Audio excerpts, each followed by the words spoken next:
Ay, qué hambre tengo. Una monedita, una monedita. Ay, mira, esa señora va a pedir dinero. ¡Señor!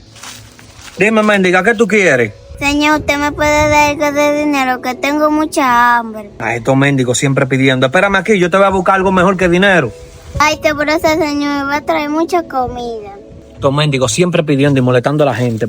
Tú verás, ella cree que yo le voy a llevar comida y lo que le voy a llevar mucha hoja, Ay, vino un señor. Señor, que usted me trajo. Yo te traje algo que te va a gustar. Toma, come hoja, que eso es lo que tú te mereces. Mendiga mugrosa. Ay, qué hombre tan malo, chicos. Suscríbete y comente.